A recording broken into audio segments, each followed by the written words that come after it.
ask anybody's question but yours. You're an idiot. And really a disloyal person.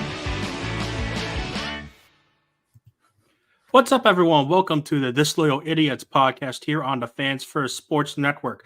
I'm Christian Guzman, joined by Andy Pregler, and this week Mike Ostrowski, as Steve Haller is attending to other things. But his spreadsheet is with us here in spirit and on the screen if you're watching live on Twitch, YouTube, or Twitter, Sundays at 8 p.m. As always, if you're listening on your podcast platform of choice, because you'll be able to see the spreadsheet of us tracking Steve, in fact, tracking the current recruits that have been offered or have interest in Syracuse football. Now that Fran Brown is only in his second week as Syracuse football head coach. Let me remind everyone, Fran Brown is in his second week as Syracuse football head coach. And he has found a quarterback in only his second week as Syracuse football a head quarterback coach. that started for Ohio State last year. Started for and won 11 of 12 games. I just want to throw out there, according to Ohio State fans, that's not good enough. Look, I'm not trying to be the pessimistic asshole, but I will fill the pessimistic asshole role in this podcast if necessary. However, it is very funny that what only matters as we talk about the Fran Brown recruiting era in the Syracuse football days, where is Kyle McCord from? He is from Philadelphia. Is that Camden, New Jersey? No. Is it very close to Camden, New Jersey? Yes, it is. Is there a bridge that happens to connect? Technically, Is there a bridge that happens to connect both cities? Yes. Yes, and technically he is from New Jersey. He just went to a high school in Philly. So the master plan is still on. It indeed is, my friends. We are only allowed to get New Jersey recruits at this time, and somehow Fran Brown has managed to land another one. Christian, we're slowly proving to everyone in New Jersey that Rutgers is not the State University of New Jersey. It's actually Syracuse. Christian, I am not from New Jersey. As much as former News Magician contributor Sean Farrell would like to make me think I am from New Jersey, I only lived there for a few months in between housing situations. Now, as the resident New Jersey person of this podcast, how, between the Tommy Cutlets with the New York Giants, between Fran Brown taking over the Syracuse Orange, what is your general state of mind as a New Jersey Syracuse football fan? Well, I unfortunately support the opposite side of New Jersey football, which is the team that is wearing green. So that part of my professional football life is not doing so great right now. So I am supporting the Giants in spirit because of former Syracuse quarterback Tommy DeVito, and also because the Jets continue to be a snowball that is actually catching fire and has too much gasoline on it. Yeah. As the guy who lives in northern PA and had both New York games chosen, you guys got bumped off CBS in the third quarter. Just with good reason. Yeah. Sorry, that is all. No, that's good. I would have not been surprised if CBS decided to shift the Syracuse-Oregon game from CBS Sports Network over to main CBS in place of the Jets game that happened this afternoon. Again, by the way, this will be another podcast without basketball talk. Syracuse beat Oregon by 20 points. Good enough. We can talk about basketball for a hot second here, because I was at a Irish bar that was doing a promotion where if you wore Manchester United gear to the bar and they won, they would comp your entire bill because it was a Liverpool bar. That did not happen. Everybody went home miserable. It felt very Syracuse appropriate. So I asked, could you put on CBS Sports Network? To which the guy looked at me and in the thickest Irish accent said, "What the is that?" And I was like, "Oh, yeah, no, that's actually fair. Let's just pretend that it didn't happen." It checks out. Guys, Kyle McCord is the Syracuse quarterback of 2024. I have many thoughts on this, both good and bad.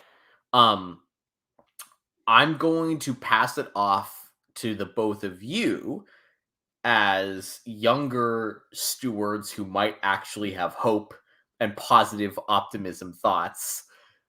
Like, it's very weird to think that Syracuse got a transfer quarterback who won 11 games in the Big Ten. Like, just let's throw it out there. Kyle McCord sat behind CJ Stroud, turns out who's a very good quarterback, and played this year and won 11 games for Ohio State. He is now going to be playing quarterback at Syracuse. This is weird. Explain.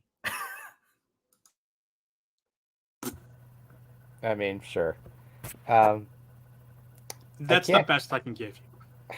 I can't explain the thought process, but I can explain that you still have to fix the O-line because McCord did significantly better inside the pocket than outside of it. That's what I was going to say, yeah. But all things considered, this is like as good as you're going to get for a 1-year flyby, which I shouldn't even call it that because he's going to do wonders for whoever's sitting behind him and inevitably starting in 2025. That's how I look at it. And the big thing is that I know a lot of people online are going to make top of the ACC champions, playoff aspirations. I know a lot of those tweets have been going around. To me, this is more statement of intent of a type of transfer get. Syracuse could have gotten Malik Murphy from Texas and probably set itself up better for the future. There are arguments for both quarterbacks to have been at Syracuse and which one would have been good, not just for now, but for the very winnable 2024, but also the not so very winnable 2025 season. But what getting Kyle McCord says to the college football landscape is that Syracuse is ready to be a player again. And getting a player of that stature should raise flags to everyone else, not just in the ACC, but around the college football world, that there was a coach in the Northeast who people actually want to play for. And that also means that recruits of a similar stature, whether it be through the transfer portal or just through regular recruiting in general, are going to be more likely to consider Syracuse because Fran Brown has gotten Kyle McCord to come to Central New York. And this is a reminder that Jakari Williams from Macon, Georgia, is committed to Syracuse. High 3-star. Right here on the spreadsheet. Part of the original Babers class, somebody who's coming in.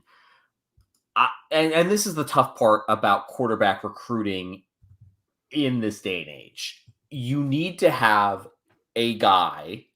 You also need to have the next guy, and you need to keep both of those guys incredibly happy. And this is something where bringing in a Kyle McCord makes a ton of sense. He is playing for 1 year. You're signaling to the entire team, nobody is ready to play next year. And you then give everybody another year to prove themselves. And I think that it would not surprise me to see a Carlos Del Rio Wilson transfer out of Syracuse at some point in time this year, because he's been here long enough. If he can't cut it, he probably doesn't have it. We saw that happen with Justin Lamson. We saw this happen in the past before the portal. Like, this is just the way quarterback play works. Williams is the hope, and you recruit McCord so that way you can get somebody also coming in to challenge Williams next year. It's a delicate balance. All of this being said, I will say I have been very, very high on Fran Brown and very not high on Deion Sanders.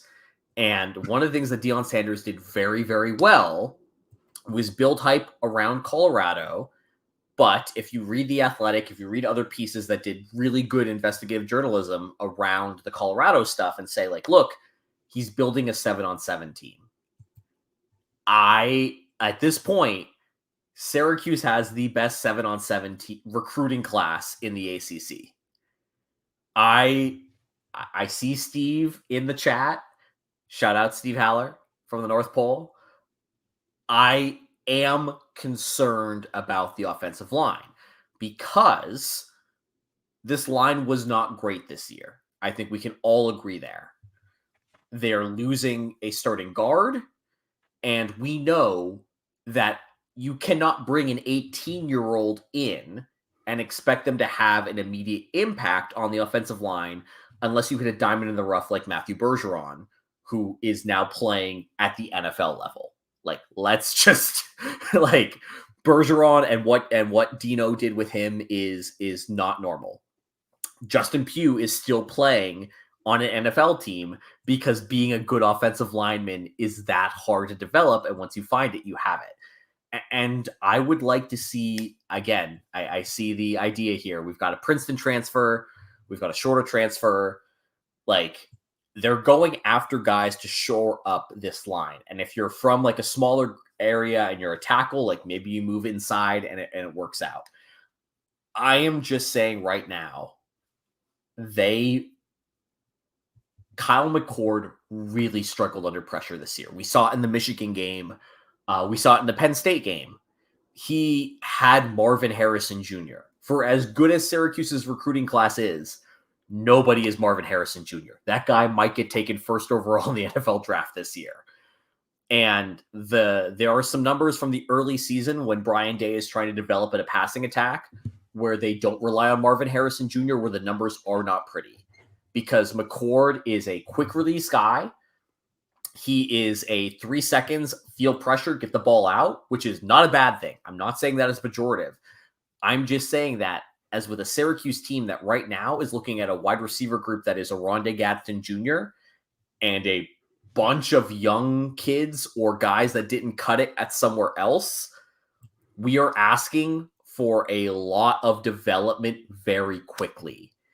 And as much as I love Fran as the recruiter, and I think he's the right guy for the job simply because of this recruiting job, we're going to do the schedule game here in this podcast where we run through Syracuse's schedule for next year. And it is a very winnable schedule.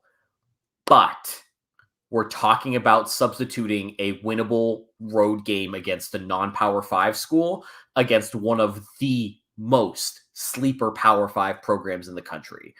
We are talking about front-loading a schedule with games against teams that have systems going against a team that's learning something new. I say all this to say, I think Syracuse can go 7-5 next year, and it's a tremendous success. But we are asking a lot of new pieces to gel very quickly. And if there's one thing that we know about being in Syracuse, sometimes these pieces take a lot longer to gel than we want to. Cough, cough, Tommy Cutlets, who took a year and a half to figure it out here and then perpetually got hurt. Well, yes, that's because Tommy Cutlets got sacked like 67, like close to 70 times. Mike, not even tell me that Kyle McCord doesn't have that same profile. If we don't get two new guys on the right side of the line, absolutely. Well, no, I take that back. Because Wollaba, we don't know, but yeah. But as Steve pointed out in the YouTube chat, look, there's a whole lot of time post bowl game to figure out, and before like the official last signing day to figure out like getting people on the line and getting even more people to like join in the program. I just want to remind everyone, this is week 2 of Fran Brown being officially on Syracuse. We are not 14 days past his introductory press conference. I think he has time to find offensive linemen. And luckily, in 4 days' time, he will realize that he will need to get offensive linemen. At least that's what the hope is when he's watching the Boca Raton Bowl, which, by the way, if you guys forgot, there's a bowl game happening in 4 days. I did not forget that. It's just one of those things that there's so much happening right now. Let's talk about this. Let's talk about the good about Kyle McCord. He is an 11-win quarterback from Ohio State coming to Syracuse. He was a former 5-star recruit. He is a true passing quarterback. Like, if you were going to build the prototypical pro-style quarterback, that is what he is. I'm assuming, again, assumption, by bringing him in, that means we are signaling what type of team Syracuse is going to be next year. You've got LeQuint Allen at running back.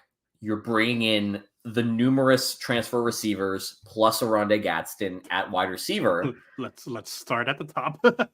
Yeah, I was going to say Yazid Haynes committed to Syracuse, 4-star UGA transfer. Emmanuel Ross, 4-star Stanford flip, is now committed to Syracuse.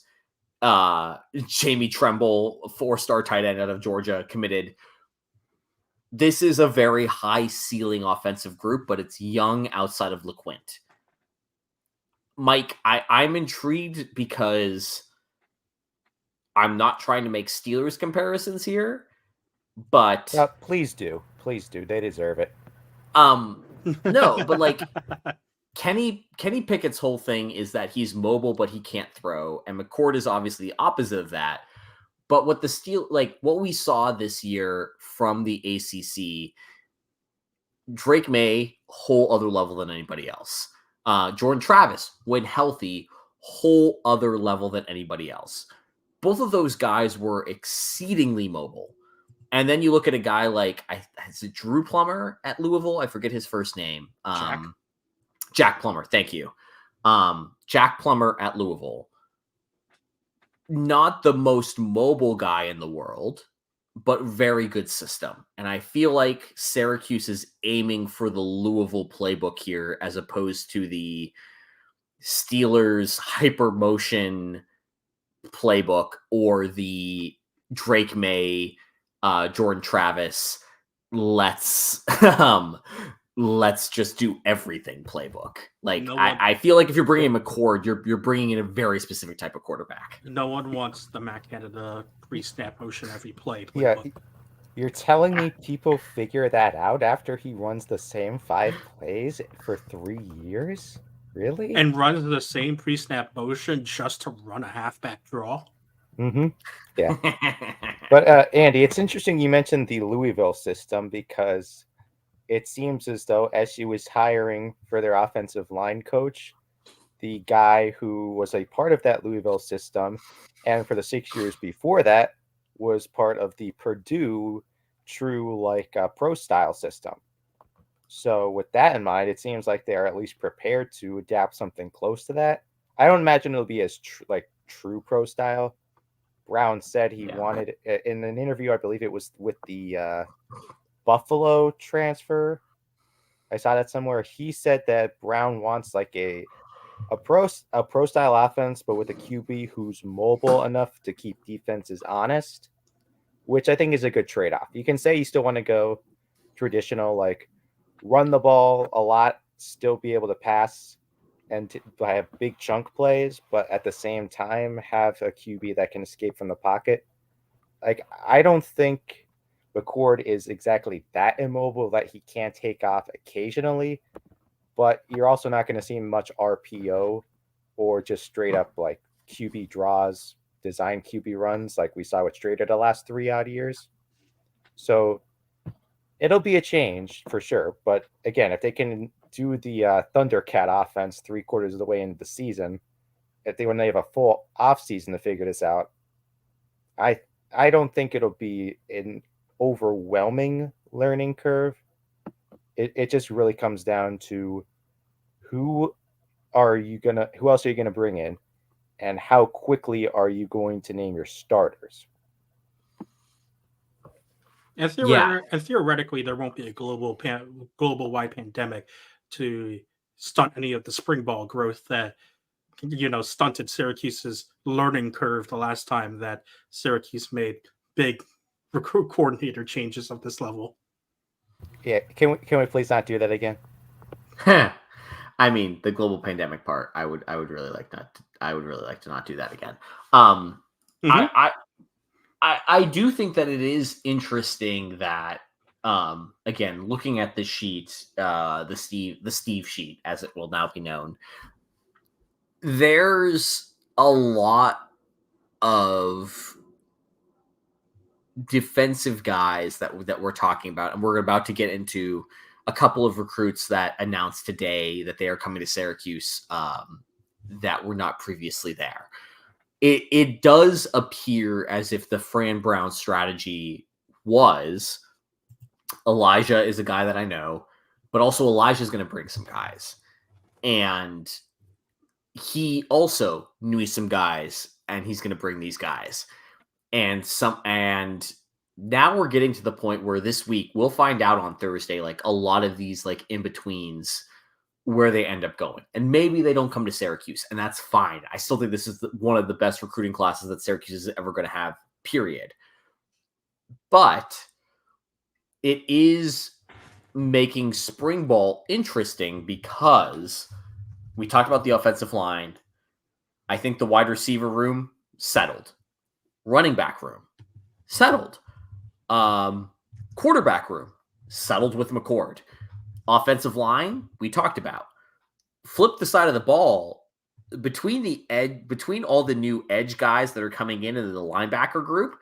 We might have that group settled, and then the quarterback group was already retaining a lot of turnover and then adding some more as well. So you're really only looking at one position group that you need to solve for in the secondary window.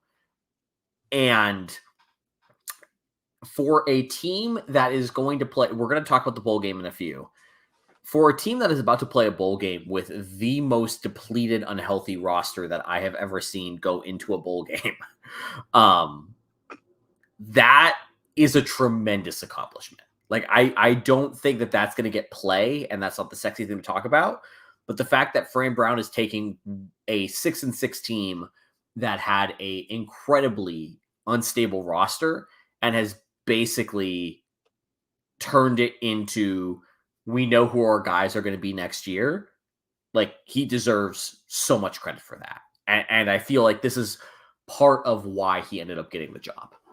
Is Fran Brown Unai Emery? Oh, do not do that to me.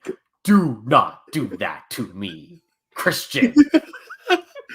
Well, just because he's turning Aston Villa into a Champions League team doesn't mean that the scars are fully healed yet.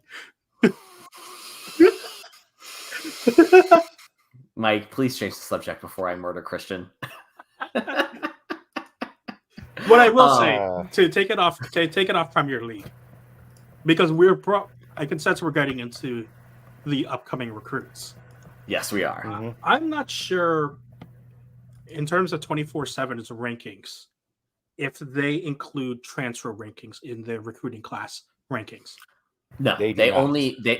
No, it is only high school recruiting rankings. On 3 does the transfer rankings, which again is tough to do, just because of the nature. But let's also preface this. I'm going to say it again.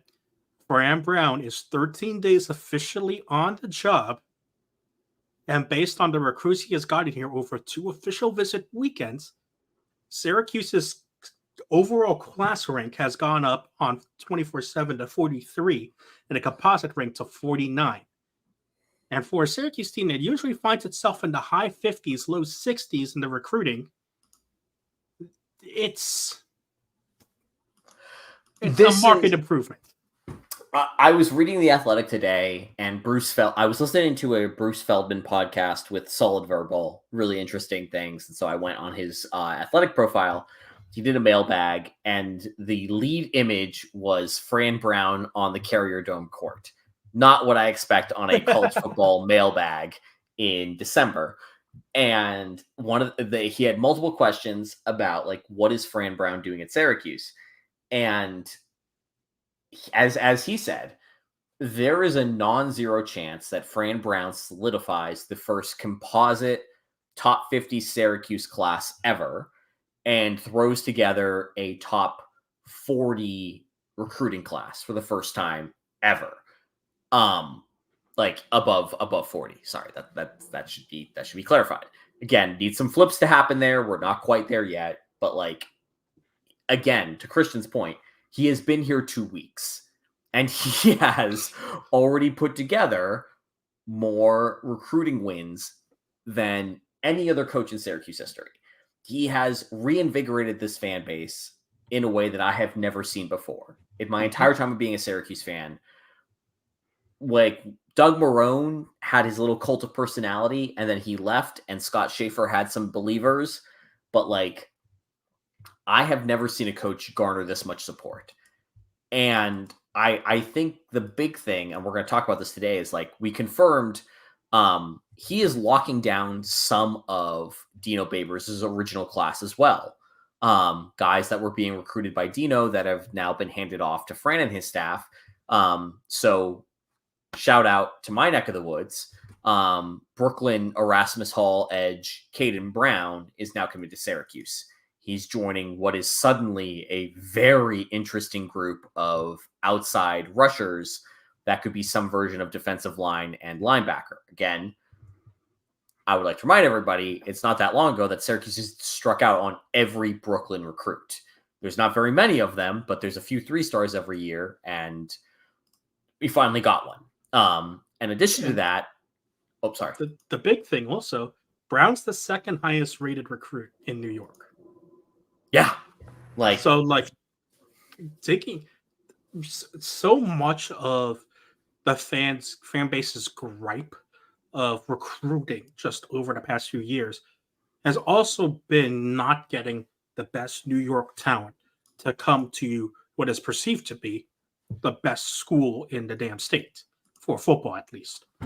So the fact that you would at least get to keep one of the state's top talents in the state, granted it's 4 hours away, but it's in the state, is something that Syracuse fans have been wanting from Babers and Schaefer and Marrone and Robinson for forever, since those guys entered the program.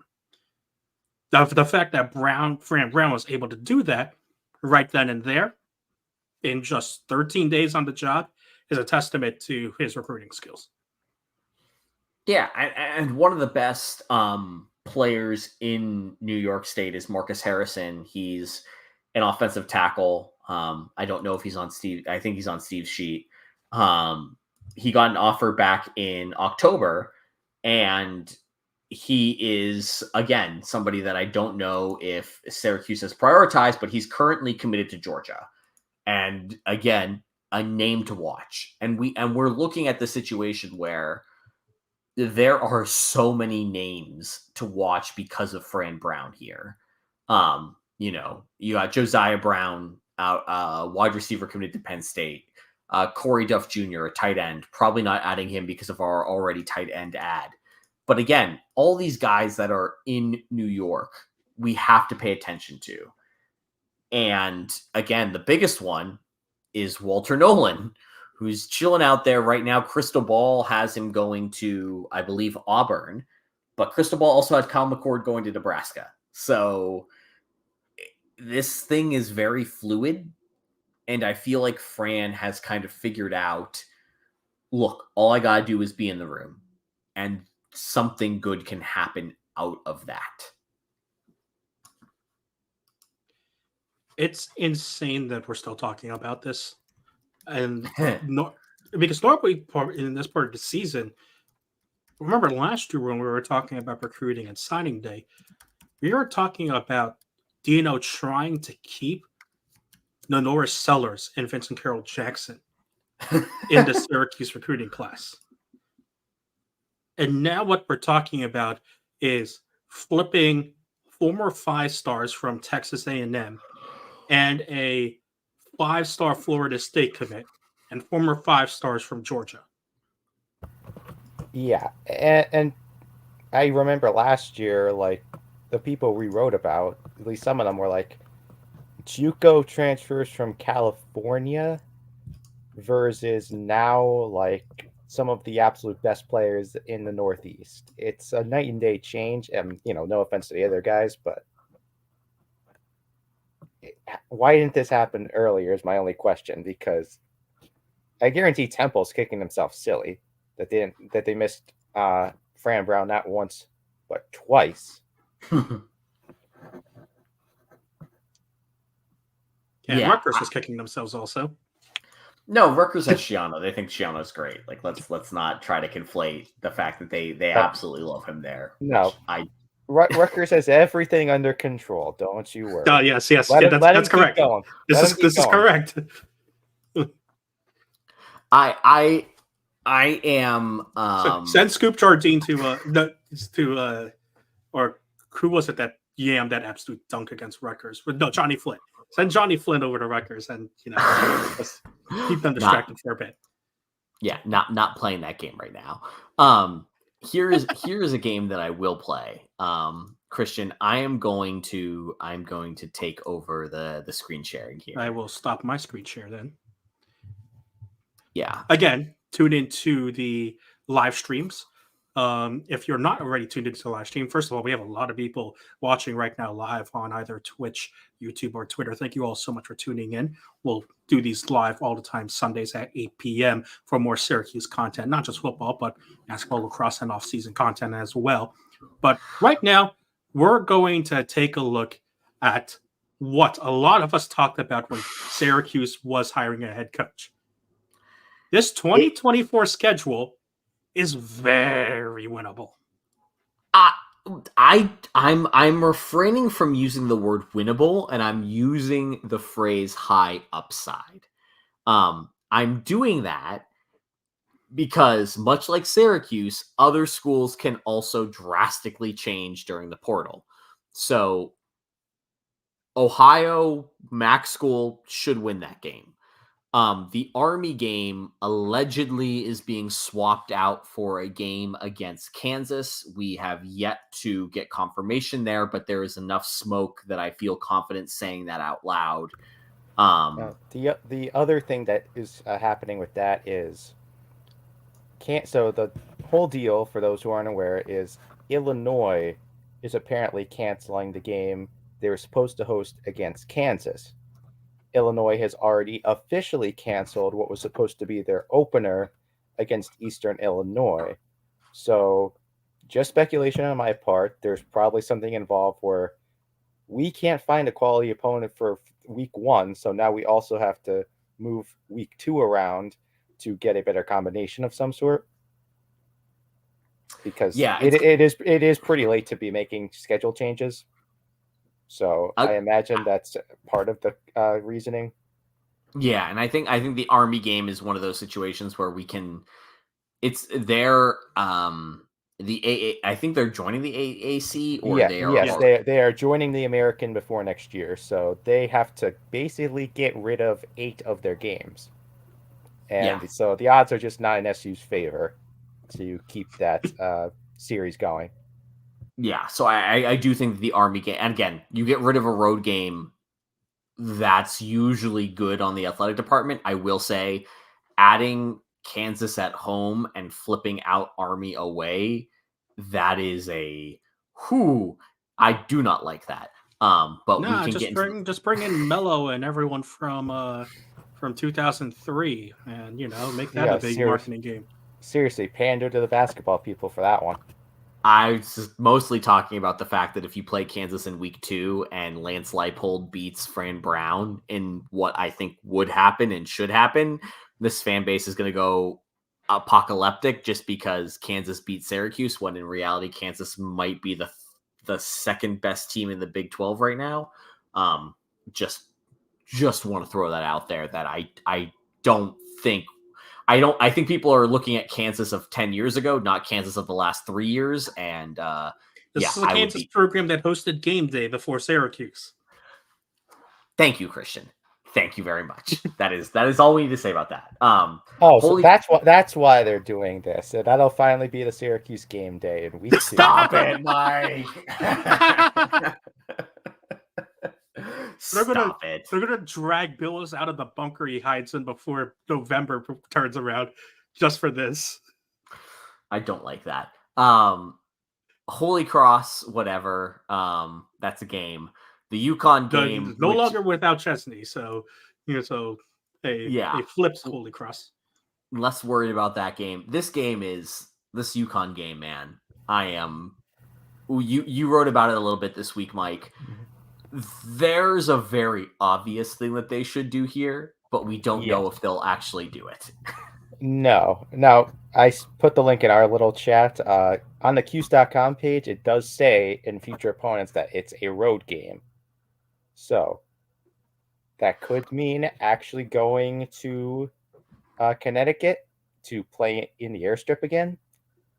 It would be better if they listened to Andy and went back to New York for a road game at Yankee and paired it up with men's and women's basketball at the Garden. It's also only the 15th anniversary of the greatest college basketball game of all time. I mean, it would be very on brand to not take advantage of that. And there's another opportunity for game day. Day in New York. Let's not do the game day in New York City experiment again. After I found out about that from you, I actually did go back and look into that, and it's kind of what I expected. But okay, moving on. Weren't you there for that, Andy? We don't talk about that. We don't talk about Bruno. And then we have the ACC part of the schedule. I forgot for a brief second that Cal and Stanford were going into the ACC next year. Oh, I had that conversation with somebody else today. Our road ACC games are Boston College, Cal, NC State, and Pitt. And I'll tell you this. NC State and Pitt have given Syracuse fits in the ACC playing on the road. Neither of those teams should be significantly better than Syracuse. Maybe they're a little bit better than Syracuse, but they should not be leaps and bounds better than Syracuse. Cal, no idea what to make of them. Absolutely zero idea what to do with them. Boston College, I'm pretty sure, is taking a step back. I know they don't like to hear that. Whatever fake rivalry we have with them, I'm sorry, but BC, your football team is just not going to be at the same talent level that Syracuse has. What are you talking about? We have a whole fake internet trophy. Well, that's still collecting dust in Seattle or wherever Sean is these days. Which then leads us to the home games, which are infinitely more interesting here. Yeah. Georgia Tech went bowling this year. Obviously beat Syracuse down at a game that I was at. We don't talk about that. That's because you don't remember that game. Well, no, we could mention that they were the team that lost for the first time in the dome under the new roof in a season that otherwise did not happen. So no, we don't. That season does not count. I'm firmly on the belief that the 2020 season never happened. Both positives and negatives just didn't happen. That was when Jahad Carter and Trill Williams made laterals cool before Travis Kelce did. I mean, to be fair, Travis Kelce was doing that back at Cincinnati way back in the day, but I was the only person sicko watching that stuff. The Miami game, Dom, I don't know where you are, but that game is going to be weird. I've accepted that game is going to be weird as it can be. And then you have... I mean, by then he'll be working for the Herald and we'll be back to cover it anyway, so... I love us manifesting good things for our staff. And then we have Stanford and Virginia Tech, which I feel like are... Stanford was bad this year, and Virginia Tech obviously was the Virginia Tech game. I think that when you look at the schedule, and I think you all agree with me here, if you substitute Army for Kansas, that is definitively the only team that when you look at SP Plus is margins better than Syracuse. Like at a point where it doesn't really matter where the game takes place, Kansas would always be favored. Every other game with the location that it's at Syracuse is going to be a coin flip or a favorite. And I don't know how I feel about that. Who is the big question also is like, I saw this get brought up on Twitter at some point. Look at that ACC schedule. Who has a better quarterback than Syracuse at this point in that ACC schedule?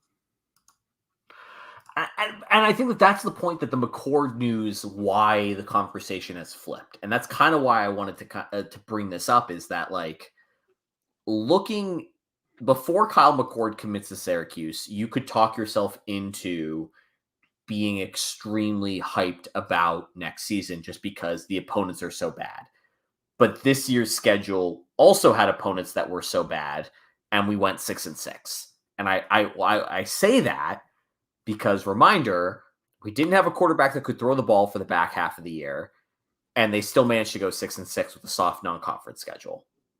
So assuming that Syracuse goes 3-1 in non-conference play this year with the Kansas game edition, they can win 3 of these non-conference games and go 6-6 before Kyle McCord joins the team.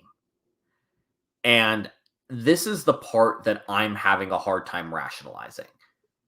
Is the Syracuse offensive line good enough to take you from that 6-6 to 8-4, 9-3? Because if you talk, like, again, you talk to coaches across the board, it's not hard to go from a bad team to a bowl team. It's really hard to go from a bowl team to a championship contending team.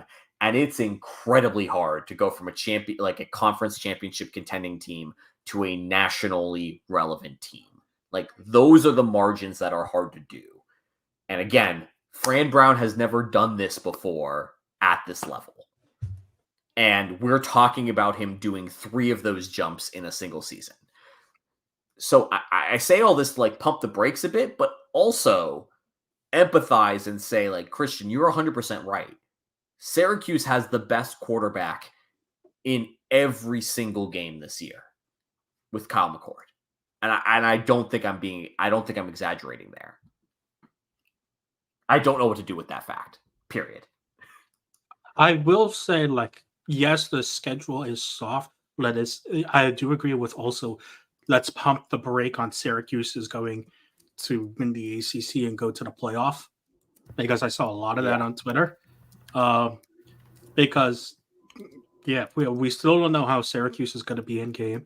Yes, there's still massive, massive questions on the offensive line, like we've all brought up, like a lot of reporters, like Chris Carlson brought up on Twitter earlier today as well.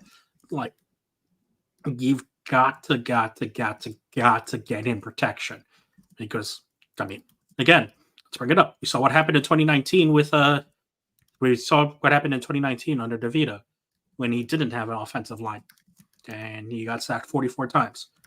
So it's not great, just to put it mildly. So, Sarah, that is going to be Brown's also, that next. was 44 sacks in 11 games, might I add. Lovely. So let's also remember that, again, like, Brown's got a good track record going. The big thing now is going to be where Steve gets his hard hat on and be like, okay, let's go hunting for the stud offensive lineman that's going to protect the court. Yeah, and I do think it's a really big unknown, man. And I don't know how else to say it other than it's going to be something that we're going to have to evaluate. And we'll, like, Steve, I hope you're still watching. I am committing to an offseason of offensive line talk, because at this point, like, that's really what's going to be the biggest difference here. Yeah. I'm not mentally ready for that. But what I am mentally ready for is home field apparel. They're comfy t-shirts, bomber jackets, hoodies, whatever you want that's cozy and has collegiate vintage apparel. Home field has it. It's the best stuff. If you want to get the order in before Christmas, you need to order right now. Go over to homefieldapparel.com, Might not get it by Christmas, but you'll be able to get it by Boxing Day or somewhere around there. Use promo code NUNES23, NUNES23 for 10% off your first order at Home Field Apparel. I am very excited. I have bought Home Field Apparel for my loved ones. You should as well. It is some of the best stuff out there. Today was actually a nice enough day that I was able to break out the Syracuse bomber jacket here in the New York, New Jersey area. Not that cold. Fantastic weather for a bomber jacket. And Fran Brown has given us the hope to wear that with pride. But what is happening here is that Syracuse is a bowl game on Friday. So National Signing Day is Thursday. Yep. Oh, sorry. Syracuse is a bowl game on Thursday, and National Signing Day is Wednesday? Yes, and let's all remember, this is still early signing day, not even National Signing Day. Yes. We've got a long way to go, friends. So what's going to happen this week on newsmagician.com is that you are going to Mike and I are going to spend a lot of time writing articles about recruits.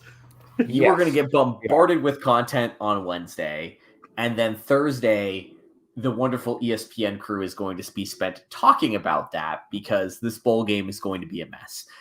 Syracuse versus USF. Syracuse is somehow a 3-point favorite according to FanDuel, which is like I'm looking at lines and across the board, like FanDuel, DraftKings, Bovada, like they all have it roughly around 3 points. I think the most interesting point of this game is the SP plus difference between the two teams. I was going to say the quarterback. Do we know if Garrett Schrader are going to play this game, and if Garrett Schrader are going to play this game healthy? We have heard literally nothing. Nope. I don't think Emily Leckler for Syracuse.com, who is down in Boca Raton right now, I don't think she even got anything out of Nunzio Campanelli, who, by the way, is coaching the bowl game. I'm not sure she got anything about the status of players. Nothing yet. And that to me is the biggest unknown. I'm assuming LaQuint Allen is going to play in this game, and I am assuming that the game plan is going to be give the ball to LaQuint Allen as much as possible because, as Christian alluded to, USF is the worst bowl team according to SP+. Syracuse is definitively not. And according to Bill C's metrics, Syracuse should win this game by, I believe, 8 or 9 points. It was 8. It was 8, if I recall correctly. Yeah, this is a game where if you take the season-long data, Syracuse is definitively the better team by a wide margin. And now you get into a situation where, okay, we know some guys have transferred out, but they're mostly depth guys. But that still matters in a bowl game because this is a weird situation. My thing with Garrett is that we know he wasn't healthy this year. Period. End of story. It just wasn't healthy. Continue. And Garrett, what gave you that impression? and Garrett has to. He's not going to get drafted, but he's going to go for an undrafted free agent contract or go for one of the splinter football groups. And in order to do that, he's got to be healthy by the spring. And it seems like whatever's bothering his shoulder is the same thing that was bothering his shoulder last year. And that was not a minor surgery with minor recovery time. I say all this in that, again, maybe I'm looking too much into this shit, but if you look at the Syracuse Instagram of the team, boarding the plane and doing all of the hey, we're going to a bowl game stuff. I don't I'm looking at it right now. I don't see Garrett Schrader anywhere. And again, maybe I'm reading too much into this. But I feel like that's a really obvious guy to have front and center on this stuff, and he's not. And shout out to Emily, she's going to be the one that's going to be doing this work and trying to get an answer before the game. I'm not sure that he's playing in this game, and that makes me scared because that means Carlos Del Rio Wilson is the quarterback for this game. No, it means Dan Villari. Oh my God! We're going to go back to the Thundercat. Yeah. And Nope. You're right. I'm so sorry. You forget he didn't miss a pass in that game you were at. as Andy slowly has Vietnam flashbacks to Atlanta, just a month ago. That game hurt my soul. For those who weren't here with us, Andy had to tell us a story of just trying to tell his friends in Atlanta what offense Syracuse was attempting to run. Oh man. Okay. Yeah, I gotta mentally prepare for that. Yeah, I do think that look, Dan Villari at quarterback is something that we know can move the ball. That's such a bad thing. Like, I again, Mike, Christian, you guys have more hope than me. I feel like this is going to be a very bad bowl game. Like this is this is going to be prime sickos material. Yes, we know this.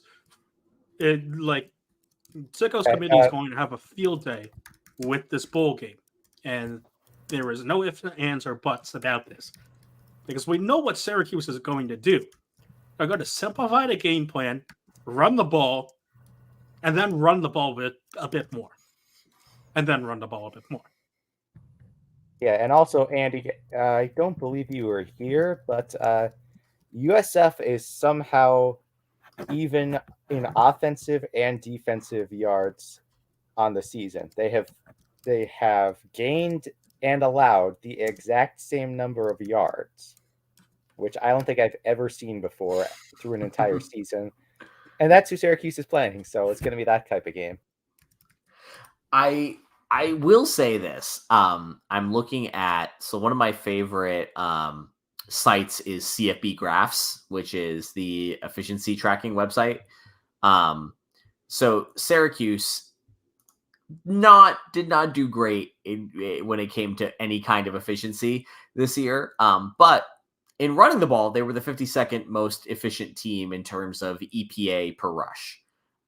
That's actually not that bad. Like, it's middle of the pack. You could be a whole lot worse.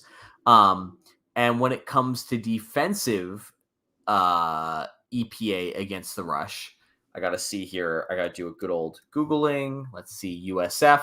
Oh, yeah. They're 119th. Great success. I feel like the plan is LeQuint, and hey, you play running back? Okay, you're getting a touch while Quint takes a breather here. This is Bryce. Yeah. Villari, LeQuint. Villari, LeQuint. I don't like. Shout out to. Do we let the Escobar brothers get a couple touches? Probably. Shout out to. This is if Marlo Wax decides to play. This is the time for Marlo Wax to return to running back. I was gonna say this is the moment where I say Marlo Wax on the goal line. Yes, make it happen. Mm-hmm. Shout out to Cortland, who won the D3 national title game. This week was the non-division Division 1 FBS championship games. Cortland, absolutely fantastic. Congrats to all you Central New Yorkers who have a Cortland affinity. I am going to talk about the D2 college title game where Harding won the game running a flexbone offense. They passed the ball 59 times this season.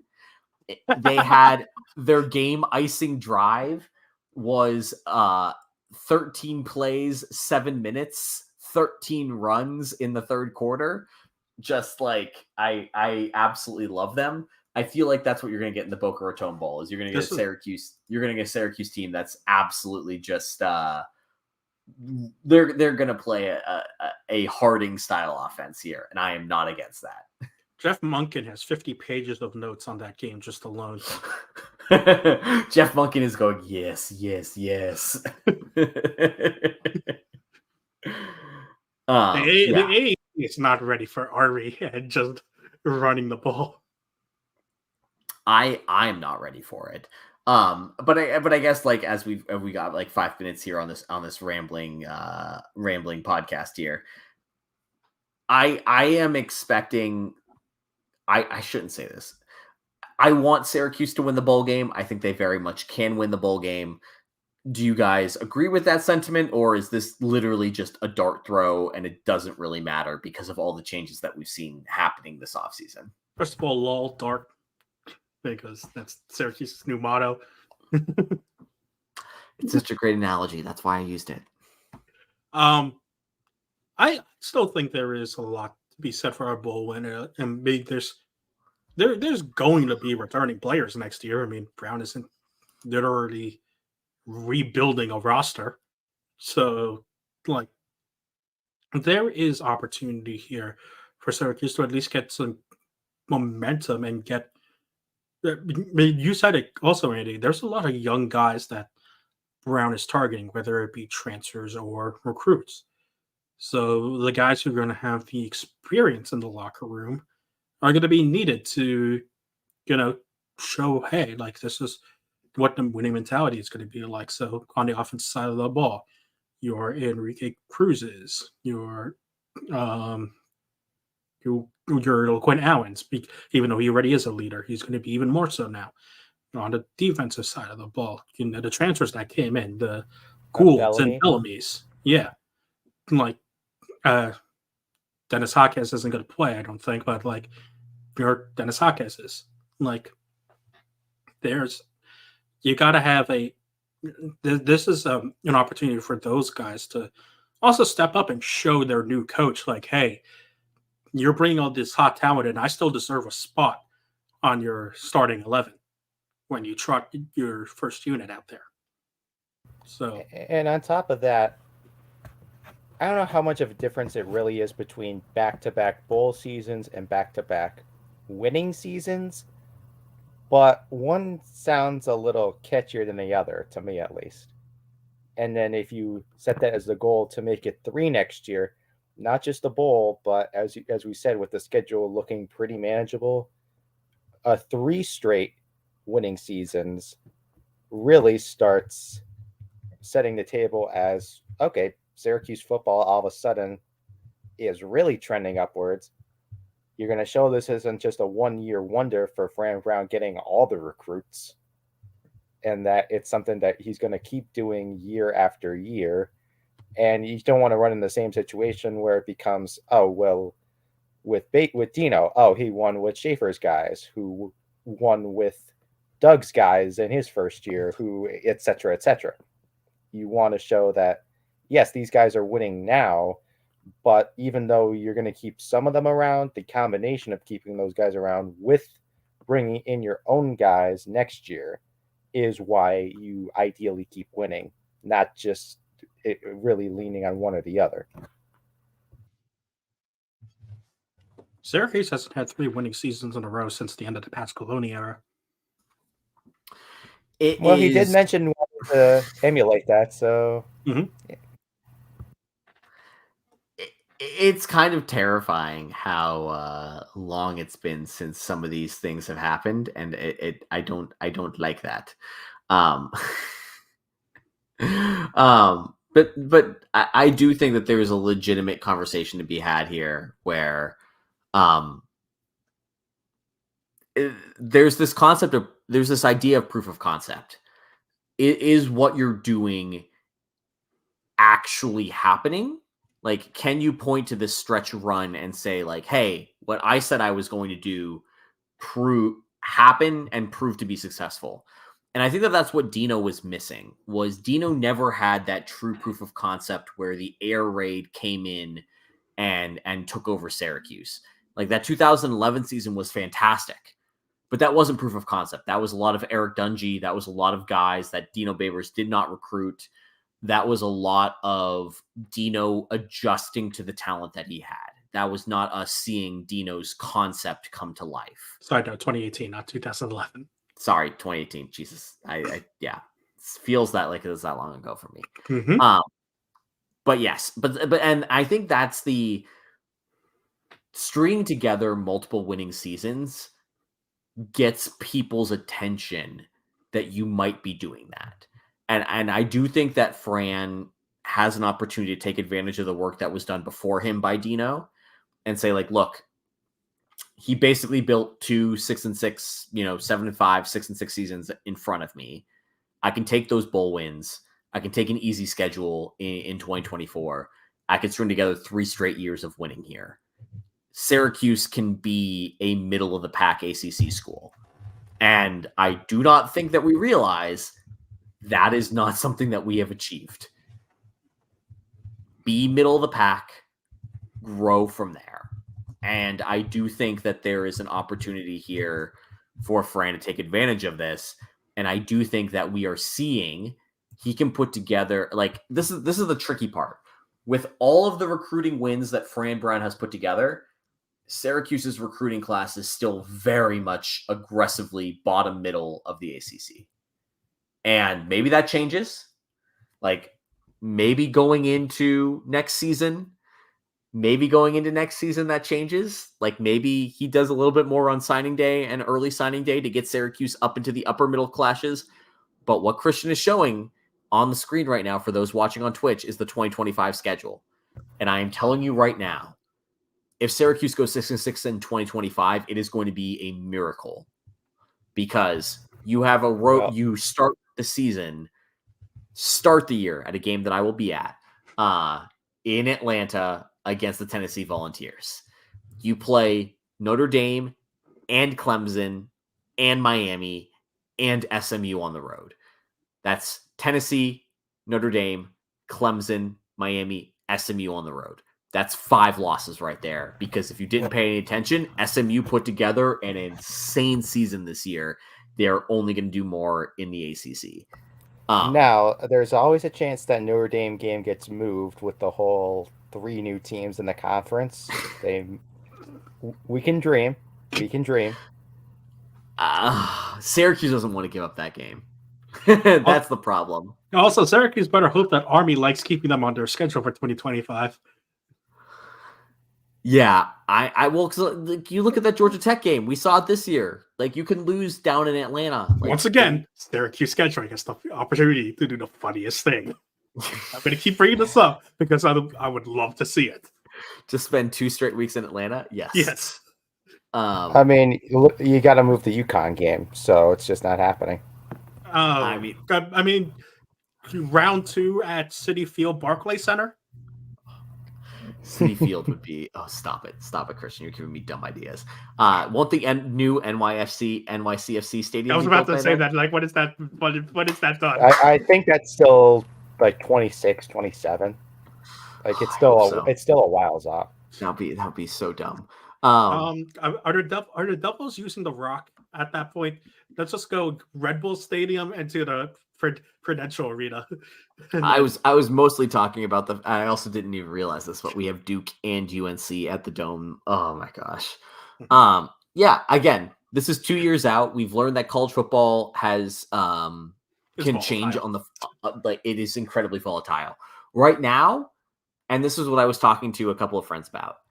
Syracuse has expectations for 9-3 next year, when in reality, when they go 7-5, we should be incredibly happy with that.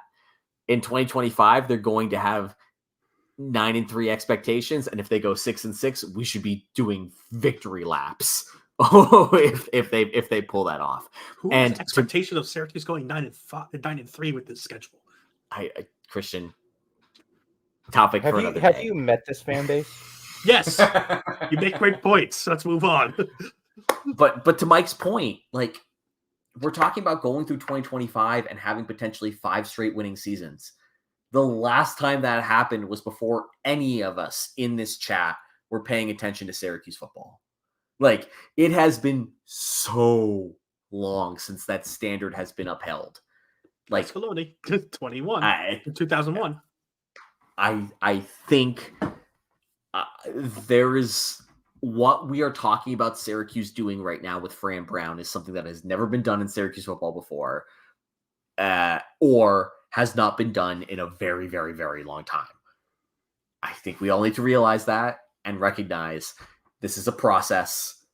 the end result is not next year. The end result is probably like 2026, 2027, 2028. Like we still have a long way to go for that. But there are many positive building blocks. But let's not trust the process. Let's not do that.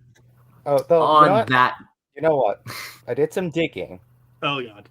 If you want to replace that Notre Dame game, Penn State has an opening in 25. Oh, okay. No. Move on. Andy, end this. Andy, end this. Thank you for listening to this edition of Disloyal Idiots, a Fans First Sports Network podcast. We are not going to Happy Valley in 2025, but we are going to always be on Twitch and your favorite podcast platform of choice. Make sure you listen to us, subscribe, like, make sure you trick that AI into expanding the Ottoman Empire. Thank you to our sponsor, Home Field Apparel. As always, use promo code NUNES23, NUNES23, for 10% off your first order at Home Field Apparel. Thank you to the support of the Nunes Magician team. As always, they continue to support us. You can see Christian and Mike's work over at Nunes Magician. It is always a great time over there. We really appreciate your support. If you are watching or listening to the show over there, just know that we will always be publishing on Monday morning, but you will get the newest edition of the show by watching us live on Twitch Sundays at 8 p.m. Gentlemen, Fran Brown has done more in 2 weeks for this program than we've seen in a long time. And somehow I have hope going into National Signing Day and a bowl game. Happy holidays. Go Orange. Go Orange. Hibachi and Ferraris. Hibachi and Ferraris.